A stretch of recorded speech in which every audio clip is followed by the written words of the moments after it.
I stood frozen when my wife revealed that she had heard crying and heavy breathing behind the 4 deadbolts in our daughter's basement.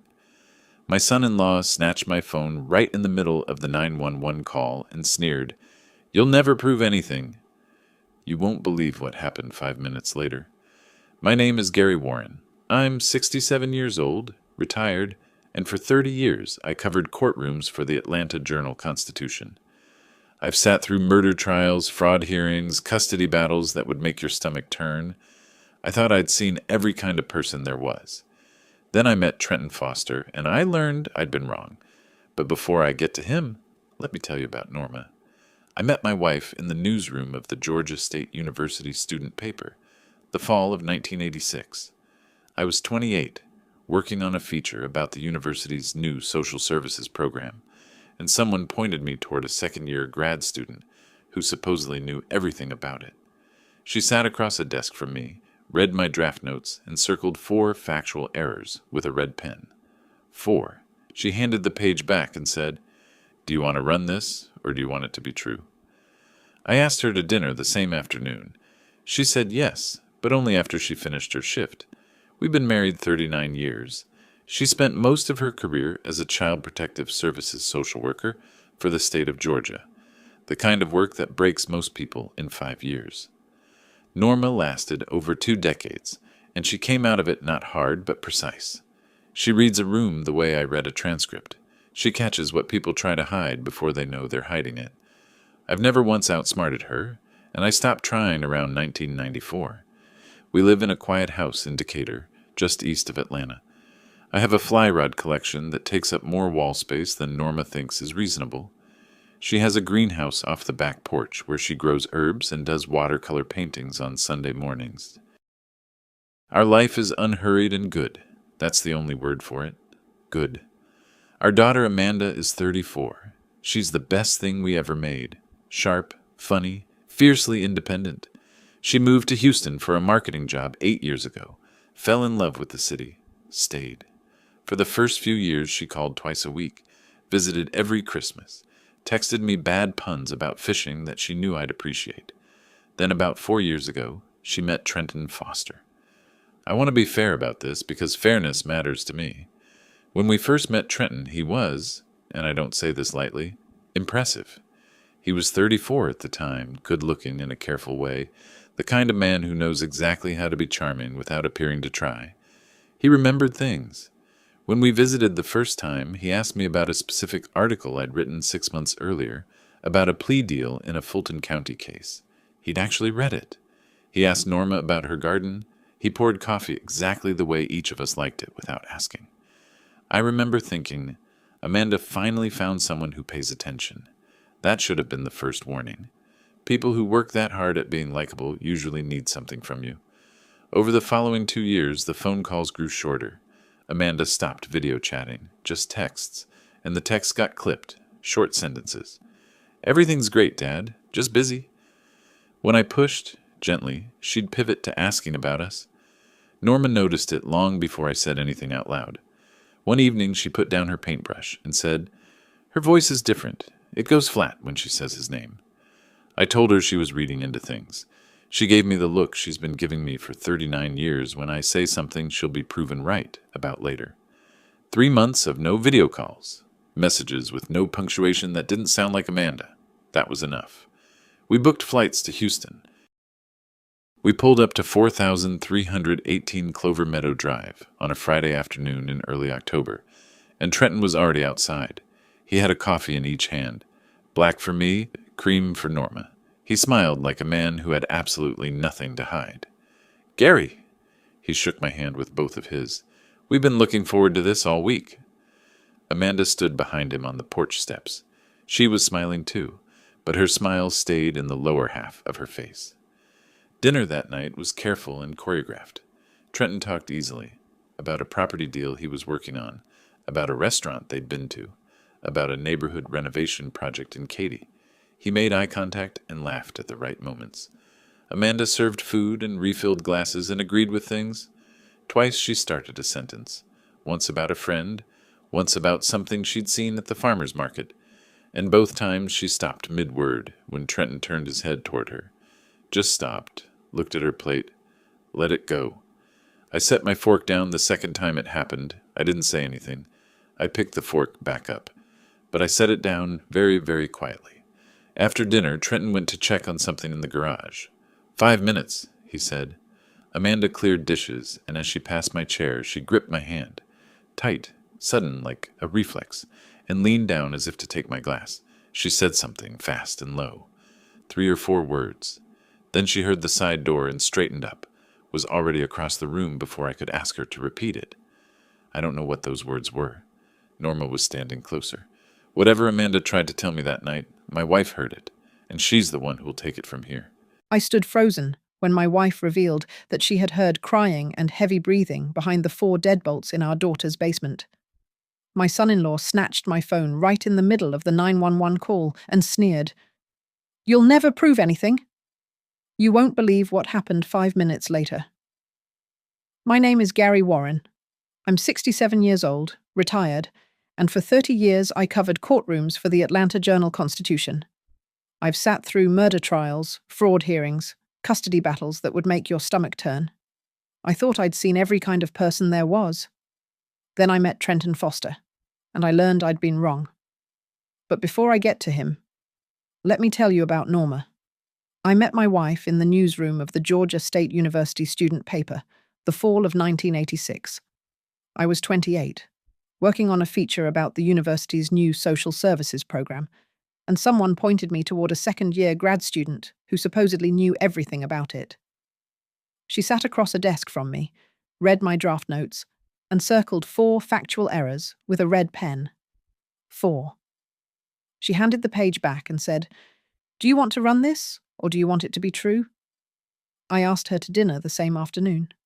She said yes, but only after she finished her shift. We've been married 39 years. She spent most of her career as a Child Protective Services social worker for the state of Georgia, the kind of work that breaks most people in 5 years. Norma lasted over 2 decades, and she came out of it not hard, but precise. She reads a room the way I read a transcript. She catches what people try to hide before they know they're hiding it. I've never once outsmarted her, and I stopped trying around 1994. We live in a quiet house in Decatur, just east of Atlanta. I have a fly rod collection that takes up more wall space than Norma thinks is reasonable. She has a greenhouse off the back porch where she grows herbs and does watercolor paintings on Sunday mornings. Our life is unhurried and good. That's the only word for it. Good. Our daughter Amanda is 34. She's the best thing we ever made. Sharp, funny, fiercely independent. She moved to Houston for a marketing job 8 years ago, fell in love with the city, stayed. For the first few years, she called twice a week, visited every Christmas, texted me bad puns about fishing that she knew I'd appreciate. Then, about 4 years ago, she met Trenton Foster. I want to be fair about this, because fairness matters to me. When we first met Trenton, he was, and I don't say this lightly, impressive. He was 34 at the time, good-looking in a careful way, the kind of man who knows exactly how to be charming without appearing to try. He remembered things. When we visited the first time, he asked me about a specific article I'd written 6 months earlier about a plea deal in a Fulton County case. He'd actually read it. He asked Norma about her garden. He poured coffee exactly the way each of us liked it without asking. I remember thinking, Amanda finally found someone who pays attention. That should have been the first warning. People who work that hard at being likable usually need something from you. Over the following 2 years, the phone calls grew shorter. Amanda stopped video chatting, just texts, and the texts got clipped. Short sentences. "Everything's great, Dad. Just busy." When I pushed, gently, she'd pivot to asking about us. Norma noticed it long before I said anything out loud. One evening, she put down her paintbrush and said, "Her voice is different. It goes flat when she says his name." I told her she was reading into things. She gave me the look she's been giving me for 39 years when I say something she'll be proven right about later. 3 months of no video calls, messages with no punctuation that didn't sound like Amanda. That was enough. We booked flights to Houston. We pulled up to 4,318 Clover Meadow Drive on a Friday afternoon in early October, and Trenton was already outside. He had a coffee in each hand, black for me, cream for Norma. He smiled like a man who had absolutely nothing to hide. Gary. He shook my hand with both of his. We've been looking forward to this all week. Amanda stood behind him on the porch steps. She was smiling too, but her smile stayed in the lower half of her face. Dinner that night was careful and choreographed. Trenton talked easily, about a property deal he was working on, about a restaurant they'd been to, about a neighborhood renovation project in Katy. He made eye contact and laughed at the right moments. Amanda served food and refilled glasses and agreed with things. Twice she started a sentence. Once about a friend, once about something she'd seen at the farmer's market, and both times she stopped mid-word when Trenton turned his head toward her. Just stopped, looked at her plate, let it go. I set my fork down the second time it happened. I didn't say anything. I picked the fork back up, but I set it down very, very quietly. After dinner, Trenton went to check on something in the garage. 5 minutes? He said. Amanda cleared dishes, and as she passed my chair, she gripped my hand, tight, sudden, like a reflex, and leaned down as if to take my glass. She said something, fast and low, 3 or 4 words. Then she heard the side door and straightened up, was already across the room before I could ask her to repeat it. I don't know what those words were. Norma was standing closer.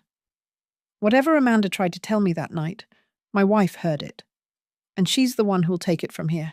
He grabbed my phone out of my hand like a man who'd done that exact thing before and knew precisely how it would go. Not fast, not angry. He just reached out and took it, the way you take a glass from a toddler, confident there won't be any real resistance. Trenton Foster looked at me while he did it, his expression still politely neutral, and said, "You're not going to be able to prove anything." I looked back at him for a moment. Then I said, "The call's already logged." Something moved across his face. Not panic, not fear. Recalibration. He handed the phone back to me and walked to the kitchen as if the whole thing had been a minor scheduling adjustment. The 2 officers arrived 7 minutes later. Trenton met them at the door with the composure of a man who had imagined this exact scenario and rehearsed for it. He used first names. He apologized for any confusion. He led them down the hallway himself, unlocked all 4 deadbolts in sequence. I counted, and opened the door wide. The basement was empty. Not recently cleared, empty. Just empty. Concrete floor, exposed pipe overhead, a few cardboard boxes against the far wall. Nothing that looked like it had held people in the last 48 hours. Detective Reynolds was the one who walked the space. He was in his late 40s, a deliberate mover, the kind of officer who looks at corners. He came back out, looked at Trenton, looked at me. Trenton was already holding the paperwork. He'd had it ready in a folder, a commercial storage facility license issued by Harris County roughly 3 months earlier. Everything dated, notarized, filed correctly. Reynolds read it twice. I took out my phone and tried to get a photo of the locks, while Reynolds was reviewing the license. Trenton stepped sideways, smooth as a door closing, and stood directly in front of them. I snapped the photo anyway. When I checked it later in the hotel room, it showed his left shoulder and part of the doorframe. Nothing else. Reynolds handed the folder back. "Everything appears to be in order," he said. He looked at me in a way that wasn't unfriendly but wasn't warm either. Norma and I waited on the front porch while the officers had a final word with Trenton inside. Reynolds came out last. He stopped beside me, not facing me, looking at the yard. "Mr. Warren," he said, "you were in the press?" I kept my expression level. "Court reporting, 30 years. He nodded slowly, the way people do when they're filing something away rather than responding to it. "If you come across anything specific," he said, still looking at the yard, "don't sit on it." Then he left. Norma took my arm as we walked to the rental car. Neither of us said anything until we'd turned off Clover Meadow Drive. "He moved to block the locks before you even raised the phone," she said. "I know. He had that folder ready. 3 months ago, Gary. He filed for that license 3 months ago." I pulled into a gas station on the main road and sat with the engine running. 3 months ago, we were in Decatur. I was posting to my blog about an appeals court ruling in a fraud case. Norma was transplanting basil seedlings into bigger pots, and Trenton Foster was filing paperwork with Harris County, getting his legal cover in place, protecting whatever he was doing in that basement before any of us could touch it. "He's been planning this longer than we thought," I said. "He's been planning the whole thing," Norma said. "The license, the locks, the way he talked to the police. He wasn't nervous. Gary, he wasn't even slightly nervous." We drove back to the Hampton Inn on Westheimer. Norma went to make a call while I opened my laptop. There was an email from an address I didn't recognize, a law firm, Aldridge and Crane, with a downtown Houston address. The subject line read, "Notice of filing, case number 2025-FC-11847, Harris County District Court." I opened it. Trenton had filed a petition. The language was formal and careful. Unwanted interference in the private affairs of the respondent household.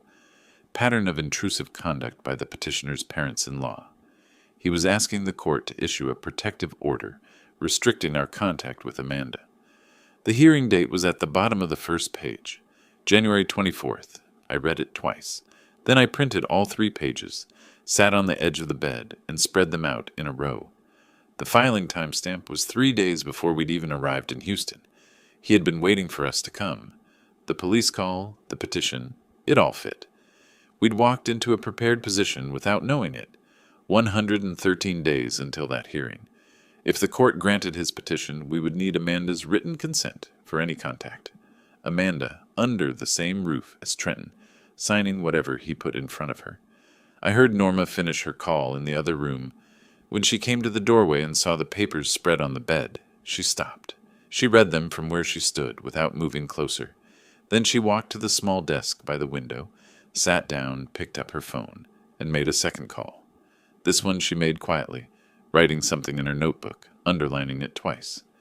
When she hung up, she held the notepad against her chest and looked at me with an expression I recognized. She'd found a thread worth pulling. "I know someone in Houston," she said. "CPS background. She's been here 6 years." Outside, the October light had gone flat and gray. I put the printed pages into the folder I kept in my laptop bag, the folder where I'd been making notes since the flight down. Norma was already scrolling through her contacts. Whatever she was setting in motion, she'd started it before I'd finished reading the first page. What came out of that call? She'll tell you herself. Carla Simmons answered on the second ring, and by the third sentence of my explanation, she had gone completely quiet. That silence told me everything. In our field, silence means recognition. Carla and I had worked parallel cases years ago, she in Texas, I in Georgia, sharing notes across state lines on a family relocation situation that neither office had full jurisdiction over. She was precise, discreet, and understood without being told why certain things couldn't be said on the record. We met the next morning at a coffee shop on Westheimer Road, a busy place with background noise. Gary sat across from me. Carla came in right on time, ordered nothing, and folded her hands on the table. "I can't share case files," she said immediately. "You know that." "I know," I said. "I'm not asking for files." She looked at me steadily. "The address on Clover Meadow Drive." She stopped. "Yes. There was a complaint, filed anonymously, roughly 3 months ago. Adult isolation, the specific category used when someone reports a family member being cut off from outside contact." She paused. "The case was opened and then closed. The complainant withdrew." Gary set his cup down. "Withdrew? Or was convinced to withdraw?" Carla looked at her folded hands. "The file says voluntary withdrawal. That's all the file says." I thought about Amanda in that backyard, her hand around my wrist, running calculations on whether it was safe to ask for help. Someone had reached out, carefully, anonymously, and then gotten scared and pulled back. I knew who that someone was. I didn't say it out loud. Gary and I had agreed the night before to hire an attorney that same day. Carla gave me 3 names before she left. She said the second one quietly, without making a production of it. Daniel Reed, Family Law and Civil Rights, 1200 Smith Street, 18th floor. I wrote it in my notebook. The pecan pie arrived while Carla was still gathering her things, and Gary looked at it and then looked at me. "I didn't order this," he said. "I know you didn't." He picked up a fork and was quiet for a moment. That expression, the one where he tries to determine how I know things without asking, has not changed in 39 years. I find it considerably more endearing now than I did at 30. Reed's office was on the 18th floor of a glass building downtown. He was in his 50s, unhurried, and listened without interrupting. When Gary finished, Reed leaned back. "The petition is a pressure tactic," he said. "Competently executed, but a tactic. The goal is to make you feel like the path to your daughter runs through him." "And does it?" Gary asked. "Right now, it runs through the court." Reed looked at both of us. "You need two things: evidence of illegal activity at that address, and either Amanda's testimony or documented evidence of her situation. Without at least one of those, you go into that courtroom with good intentions and no leverage." He paused. "January 10th is the filing deadline for our response. That's when we submit whatever we have. If we arrive with nothing concrete, the judge will see a concerned couple and a son-in-law with a license and a lawyer. That is not a winning position." I wrote down both dates: the response deadline on January 10th and the hearing on January 24th. 98 days to the hearing. The real window, with courts slowing in December, was closer to 80. As I put my notebook away, I glanced toward the window. A car was pulling away from the curb on the street below. A sedan, with Katie plates. I'd noticed the same car when we left the coffee shop half a block away. It could have been coincidence. Most things are. I kept it to myself and looked back at Reed. Before Carla had left the coffee shop, she'd slipped me a folded piece of paper under the table, a name and a personal phone number. The social worker who had handled the complaint from Clover Meadow. "He can't speak officially," she'd said. "But if you call from a personal number, he may say more than the file does." One thread. In situations like this, one thread is usually enough, if you pull it carefully. Reed walked us to the elevator. "If your daughter won't come forward on her own," he said as the doors opened, "you'll need someone who was inside that basement." The doors closed. We rode down without speaking. On the sidewalk, Gary held the door for me. For a moment, we just stood in the afternoon light, not talking about any of it. He looked at a pigeon on the ledge across the street, as though it had personally offended him, and I felt something loosen in my chest that had been tight for 2 days. 98 days, he said. 80, I said. If we want anything ready before December? He didn't argue. He just started walking, his hand in his jacket pocket where he keeps his notebook, the same worn leather notebook he's carried since his reporting days. I fell into step beside him. We had a name on a folded piece of paper, a deadline circled in red, and an attorney who knew the terrain. We did not have enough. We both knew what had to come next, and we both knew Gary was the one who knew where to look. He had contacts in this city from 30 years of courtroom journalism. One of them, somewhere, had seen what we needed to see. David Horn answered the phone the way he always did, by asking what I needed before I'd finished saying hello. We'd worked together for 6 years in the 90s, back when he was shooting crime scenes for the Chronicle and I was covering the courtroom end of the same cases. He moved to Houston in 2008 and still freelanced for anyone who'd pay him. He knew every corner of Harris County the way only photographers do, by light and shadow and what people do when they think no one's looking. I called him 2 days after we'd left the Foster house and told him enough, but not everything. He listened without interrupting. Then he said, "ICE picked up 2 people in Katy about 10 days ago. I was there for the shots. They'd been held somewhere in the Clover Meadow area, near the subdivision." I wrote that down. "Were there lawyers?" "Advocacy group out of Montrose got them representation fast. Guy named Mark Webb." I looked up Webb's office address while David was still talking. Family Immigration Law, 3 attorneys, established 2017. I called and left a message that afternoon and had a callback within the hour. Webb met me the next morning at a coffee shop on Westheimer. Not the same one where Norma had met Carla, a different one, closer to his office. He was younger than I expected, mid-30s, careful the way lawyers get careful when they've seen things go wrong for their clients by trusting the wrong person. "I can't give you an address," he said before I'd asked for one. "My client's location information is protected, and even if it weren't, I'd need their consent." "I'm not asking for an address," I said. "I'm asking whether the location they described had 4 locks on a single interior door." He picked up his coffee, held it without drinking, set it back down.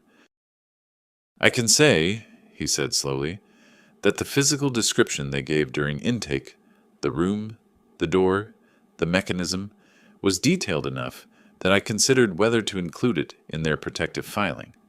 He paused. "There were 4, all keyed differently. I wrote that in my notebook, not the address.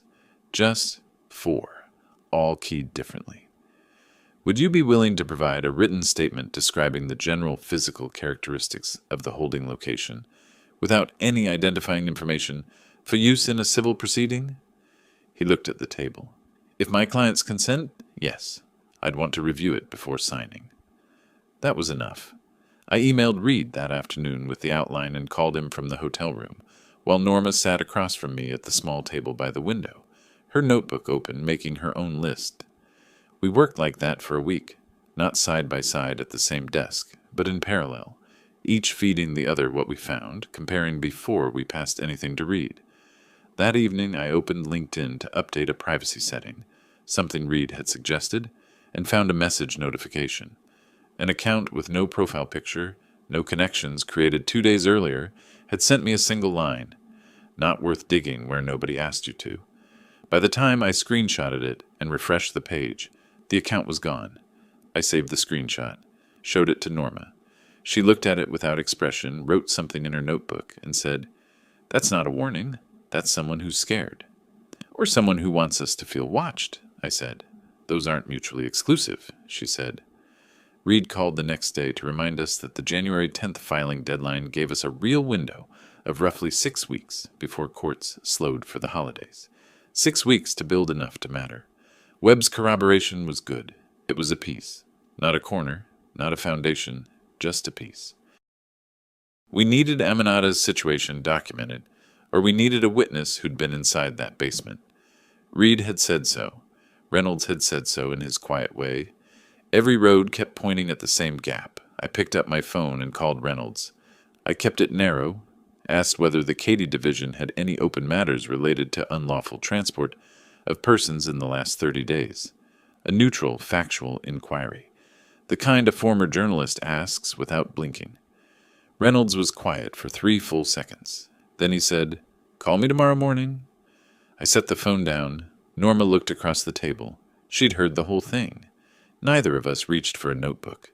We just sat there in the quiet hotel room while the October sun moved across the carpet and waited to find out what 3 seconds of silence meant.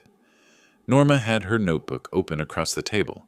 We'd been working like this for a week, not side by side, but in parallel, each feeding the other what we found before passing anything to Reed.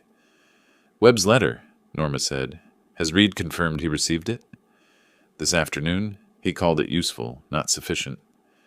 What would be sufficient? A person who was inside that basement, or Amanda. She was quiet for a moment. "I've been thinking about Amanda, not about pressuring her, about whether we've given her enough room to decide she wants to." She set down her pen. "There's a difference." The LinkedIn message sat in my screenshot folder. I'd forwarded it to Reed as documentation of an attempt to discourage lawful inquiry. He said it might matter later. Might was the word of the week. Reynolds called back the following morning before I'd finished my first cup of coffee. Norma was at the desk when her phone buzzed. She put it on speaker before either of us spoke. What he told us changed the shape of everything we'd been building. Norma heard it at the same moment I did. She'll take it from here. Reynolds's voice through the speaker was careful and flat, in the way of someone who has chosen every word before dialing. There's an active investigation, he said. I'm not at liberty to discuss the specifics. What I can tell you is that a residential address in the Katy subdivision came up in the course of it as a location of interest. We don't have witnesses who can place people inside that location.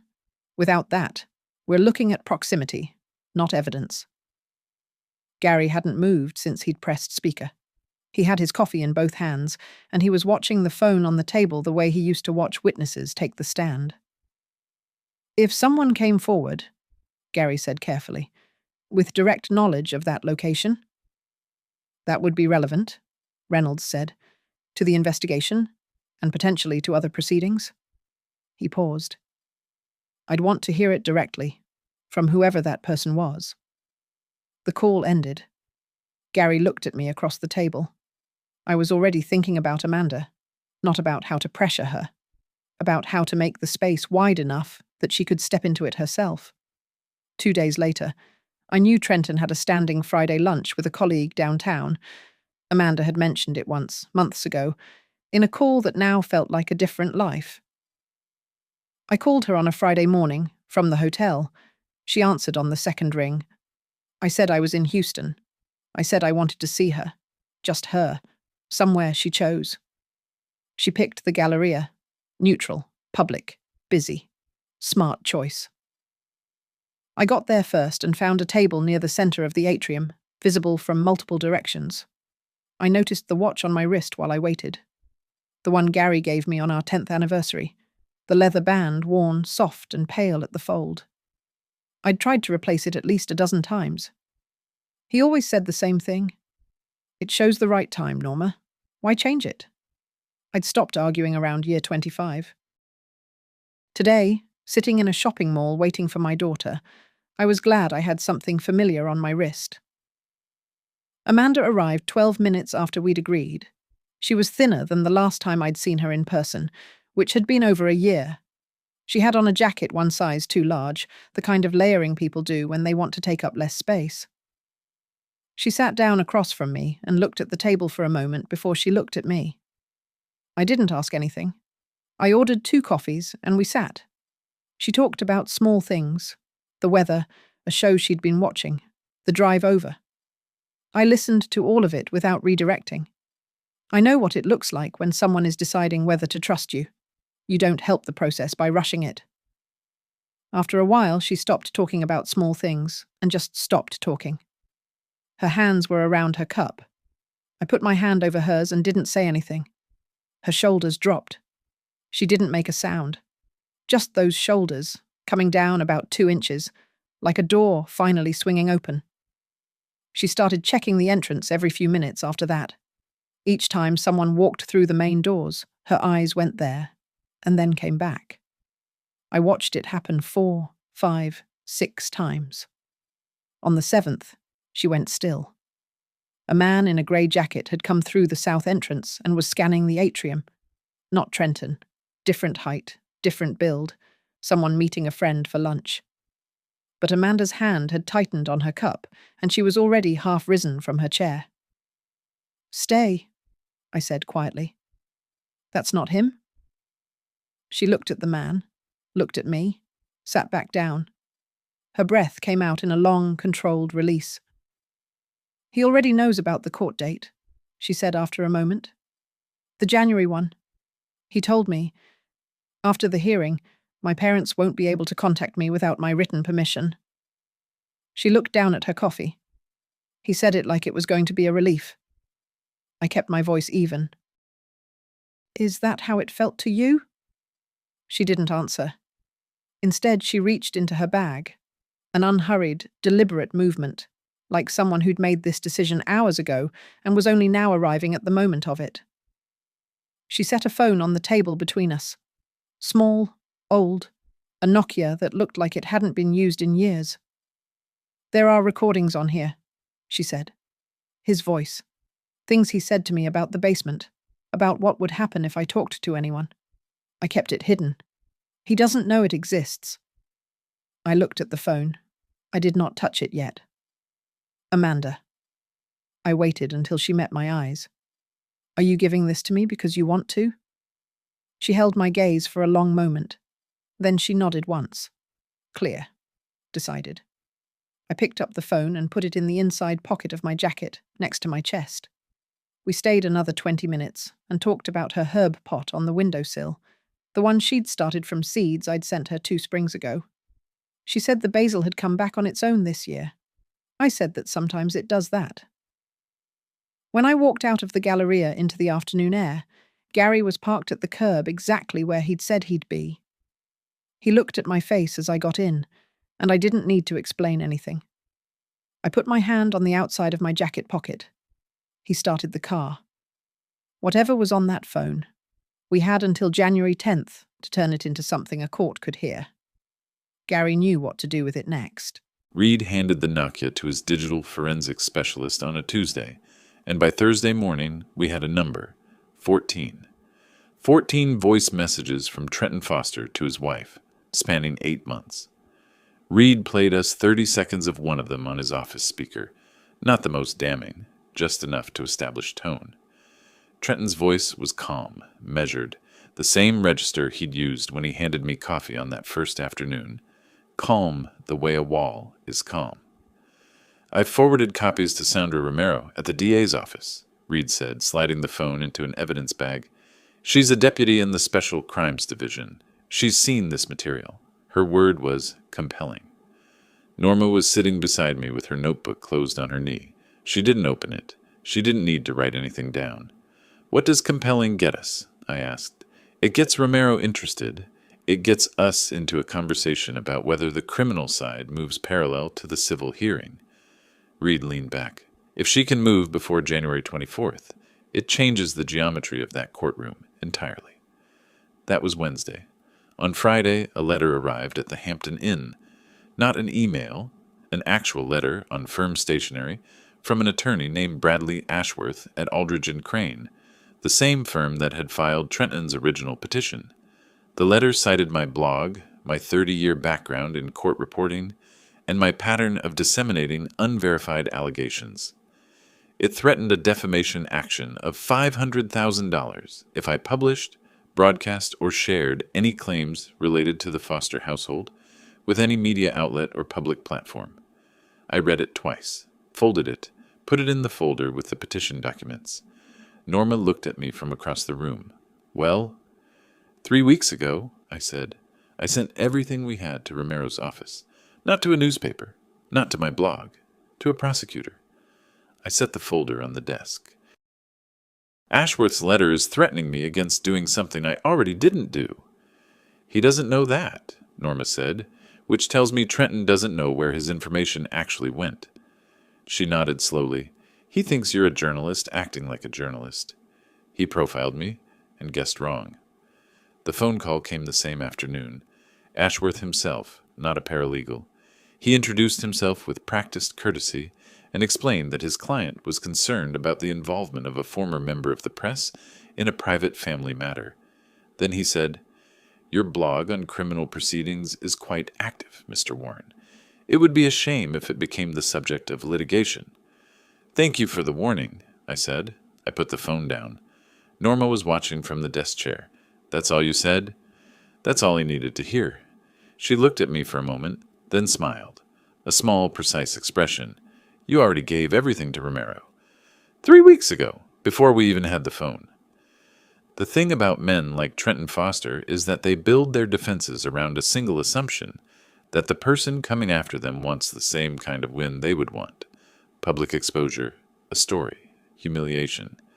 Trenton had profiled a journalist and prepared for journalism. He had not prepared for a prosecutor. I thought about that while I sat across from Norma in the hotel room, the Ashworth letter still on the desk between us. 6 weeks in Houston, our Decatur house quiet, my fly rod in the closet, the Chattooga River running without me. None of that felt important right now. What felt important was the folder on the desk, a 3-page petition, a screenshot of a deleted LinkedIn message, Webb's written corroboration, notes from Reynolds's call, and a parallel track at the DA's office that Trenton didn't know existed. "He used your background as a weapon," Norma said that evening, pouring coffee from the room's small machine. "Decided you'd go to the press. Standard assumption. Not a bad one, under other circumstances. I picked up the Ashworth letter again. He spent money on a defamation threat for something I have no intention of doing. That's not a defense strategy. That's a man who's guessing and guessing wrong. She handed me the cup. First sign. She was right. Trenton was reactive now. Every move we'd made had been methodical, quiet, nothing visible for him to counter directly. He'd filed a petition, sent a lawsuit threat, and apparently had someone watching a coffee shop on Westheimer. All of it expensive, none of it effective, and the January 8th filing deadline was now less than 3 weeks out. Reed called that evening to tell us Romero's forensics team had confirmed the phone's chain of custody was intact, and they were moving to have it formally logged as evidence. He also said, quietly, carefully, that Romero had mentioned the phrase parallel proceedings. It was not a promise.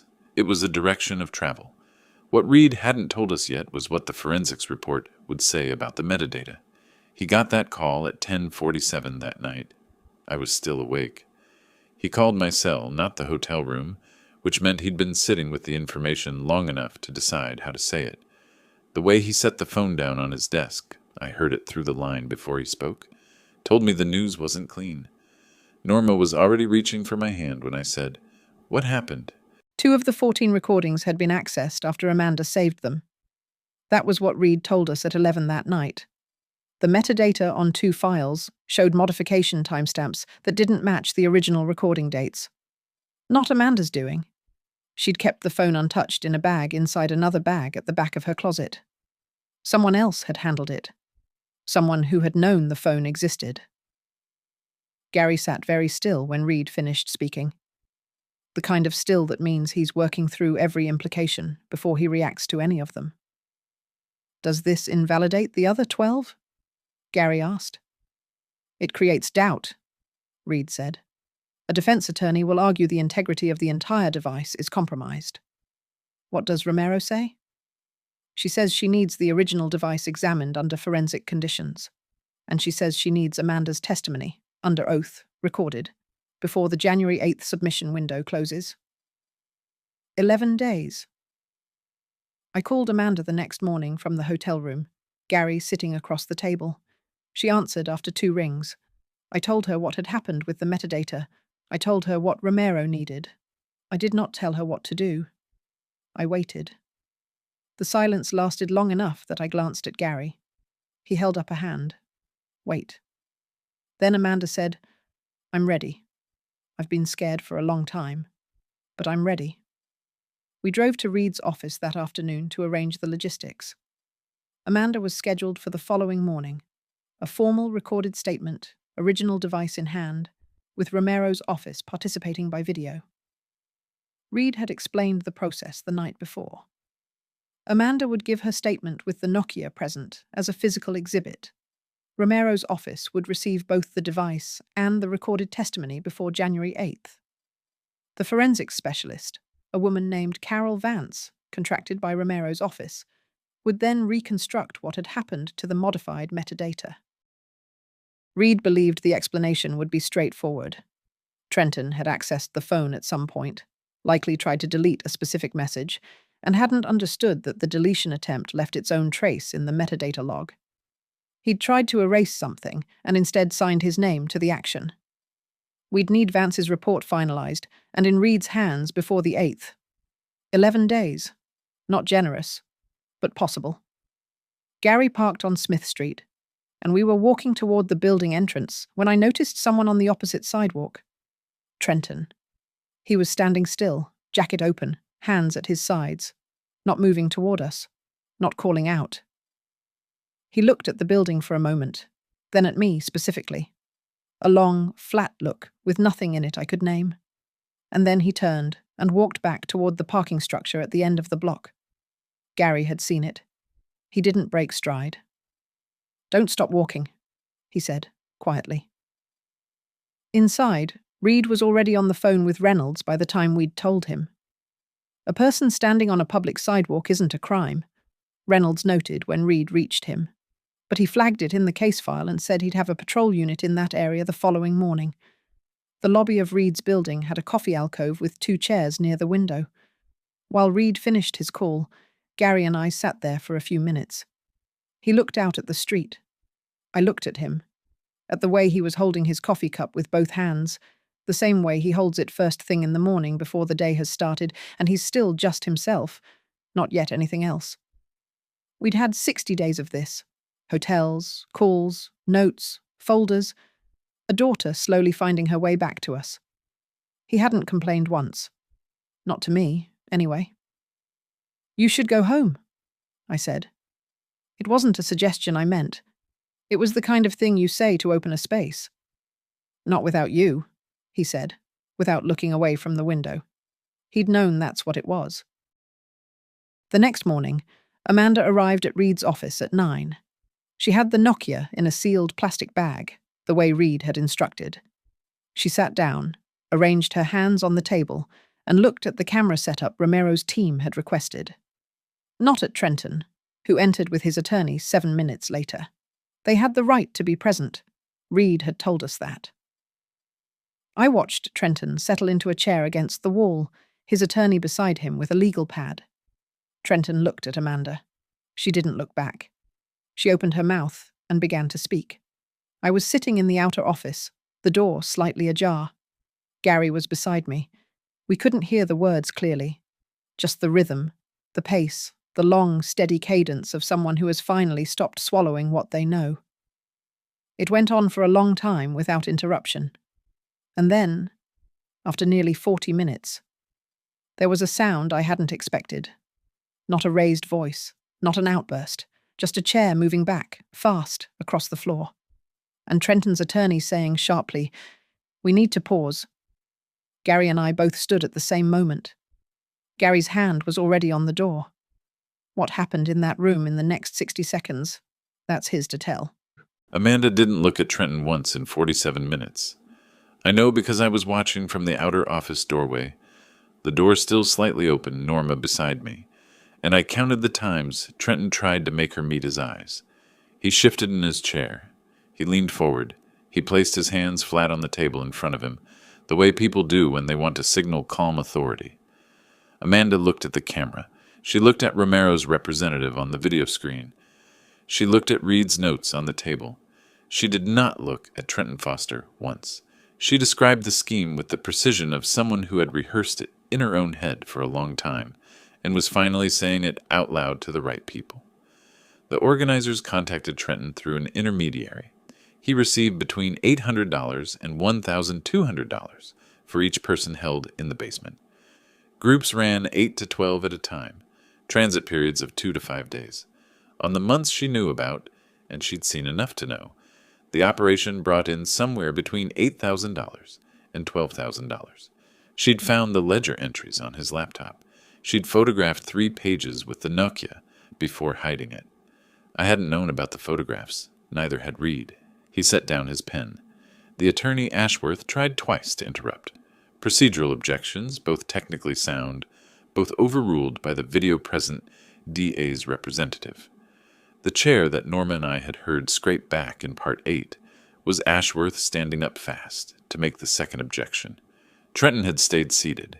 He was very still by that point, his hands no longer flat on the table, now folded in his lap below the frame of the video camera, somewhere Romero's team couldn't see.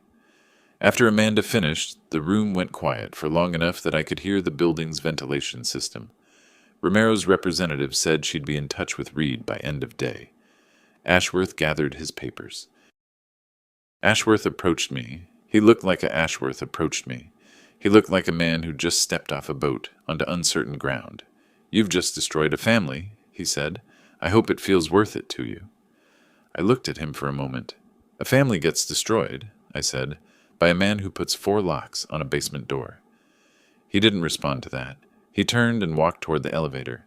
48 hours after Amanda's testimony, the forensics report came through.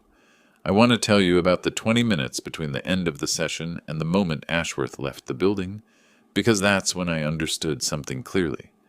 Romero's representative had stayed on the video call to confirm next steps. Reed was making notes. Trenton sat across the table from his attorney, and I watched him from the doorway. He wasn't angry. That surprised me. I'd expected anger, the loud, destabilizing kind that men like Trenton often use when the ground shifts under them. What I saw instead was calculation. He was already working out his next position, redistributing weight, looking for the angle that might still give him something. Norma had seen it too. She said nothing until we were outside. Then, he's going to keep moving. He doesn't have anywhere left to move. He doesn't know that yet. She was right. He hadn't known that the DA's materials were in play. He hadn't known about Vance's report. He hadn't known that his own attempt to delete a voice message had, in doing so, proven he'd had the phone, which proved he'd known the phone existed, which broke through the one remaining wall he could have hidden behind. Carol Vance's analysis was clean and specific. Trenton had accessed the Nokia 11 weeks before we'd arrived in Houston, attempting to delete a single voice message. The deletion had failed. The Nokia's OS didn't support the method he'd tried, but the attempt had modified 2 metadata files in the process. Vance's conclusion was that the remaining 12 recordings were unaltered and had been preserved in their original state. The chain of custody from Amanda's bag to our hotel room, to Reed's office to the DA, was intact. Reed filed our response to case number 202-5-FC-11847 on January 10th. 5 months of Trenton's petition answered in 43 pages, with the DA's materials appended. The court acknowledged receipt and moved the hearing to the 24th. 2 weeks. Norma and I stayed in Houston. We extended the hotel reservation one last time. I called David Horn to thank him. I called Reynolds, who said only, "We'll be at the courthouse." The night before the hearing, Norma turned off the lamp on her side and the room went dark. I was still sitting up with the folder on the nightstand. The same folder I'd started in Decatur, now 3 inches thick. "We did everything we could," I said. "We did everything right," she said. There was a difference in that, and she meant it. "Tomorrow. Tomorrow we just show up," she said. "Everything else was already done." She was right. She usually is. What happened in that courtroom is hers to tell. She saw it the way she sees everything, completely. The bailiff read the case number, and Trenton Foster's posture changed before the judge said a single word. It was the kind of shift that only happens when someone finally understands that the thing they've been preventing has already occurred, that all the preparation, all the legal filings, all the careful moves were defenses built around a door that had already been opened from the other side. His shoulders dropped a fraction. His chin came up, the compensating posture of a man trying to look like he still has options. He didn't. The judge had reviewed the full record. Reed's 43-page response, Vance's forensics report, Amanda's recorded testimony, the DA's materials, Webb's written corroboration, Romero's accompanying motion. She read her ruling from prepared notes, which meant she'd made the decision before she walked in. The petition filed under case number 2025-FC-11847, seeking to restrict contact between Gary and Norma Warren and their daughter Amanda Foster, was denied, in full. The language of the ruling was precise. The record does not support the characterization of petitioner's in-laws as a source of unwanted interference. The record supports the opposite conclusion. Ashworth wrote something on his pad. Trenton looked at the table. Then Romero stood. She identified herself for the record and stated that the Harris County District Attorney's Office was filing criminal charges against Trenton Michael Foster under Texas Penal Code Section 20.05. Unlawful transport of persons for financial gain, a first-degree felony carrying a sentencing range of 5 years to 99 years, or life. She cited Amanda's testimony, the Nokia recordings, the forensics report, and the corroborating statement from attorney Mark Webb. 2 officers who had been standing quietly near the side door moved toward the defense table. Trenton stood before they reached him, which surprised me, and then didn't. He was the kind of man who needed to make even the inevitable look like a choice. He put his hands behind his back. He didn't look at Amanda. He didn't look at us. He looked straight ahead, at some point on the wall above the judge's bench. And then the officers guided him out through the side door, and it closed behind them. The room took a breath. Amanda was sitting 2 seats away from me. She hadn't moved. Then, Slowly, she straightened in her chair. Not dramatically, not with any visible emotion, just a quiet reorganization of her spine, like a building resettling after years of pressure. She looked at her hands for a moment. Then she looked at me. Gary reached across me and took her hand. She held it. We walked out of the Harris County District Court at 201 Caroline Street on a January morning, all three of us, into the winter light. Amanda was between us. The air was cooler than it had been when we'd arrived in October. Proper January cold, the kind that makes you want to walk a little faster. We didn't walk faster. At the bottom of the courthouse steps, Amanda stopped and looked out at the street. "How did you not panic?" she asked. "Through all of it." Gary was quiet for a moment. I thought he might say something sharp and dry, which is usually how he handles questions that touch something real. Instead, he looked at me. I answered for both of us, because some things belong to both of us equally. We panicked. We just agreed, 39 years ago, to panic together. Amanda made a sound that wasn't quite a laugh, but was close to one. We started walking. Somewhere between the bottom step and the corner of the block, Gary took my hand. Not with ceremony, not with the weight of an occasion, just the way he used to take it when we were walking out of late movies into parking garages, when it was dark, and he moved without thinking, the reflex that never went away. We'd come a long way from that parking garage, and we'd somehow ended up in the same place. There was a moment, standing at the bottom of those courthouse steps, when I thought about the morning 3.5 months earlier, when I'd pressed my ear against a cold metal door and heard breathing on the other side. The distance between that morning and this one, all the phone calls, the hotel rooms, the folders, the drives across Houston, the long, careful waiting, had felt infinite when we were inside it. Standing in the January light, it felt like a single thread pulled taut and then released. Reed caught us at the bottom of the steps to say that the DA's case would proceed independently from here. Our involvement in the criminal matter was complete. Amanda's attorneys, she had one now, a family law specialist Reed had referred her to, would handle the civil side. The house on Clover Meadow Drive would become a matter for the courts and eventually the banks. None of that was our work anymore. Amanda shook Reed's hand. He said simply, "You were very brave." She nodded, once, and looked at the sidewalk for a moment. Then she squared her shoulders and looked up. The watch on my wrist showed 10:43. The leather band was still worn pale at the fold. It showed the right time, like it always had. We had a flight home to Decatur to rebook. Gary had a fly rod waiting in the closet and a river that didn't care how long he'd been gone. I had a greenhouse and herb seedlings that needed repotting and a blank canvas I'd been meaning to start since September. Amanda walked beside us, not looking over her shoulder, not measuring the distance between herself and someone else's approval. Just walking, in the January light, between her parents. Some things take exactly as long as they need to take, not a day longer. If you liked this story, please like this video, subscribe to the channel, and share your impressions of this story in the comments. To listen to the next story, click on the box on the left. Thank you for watching.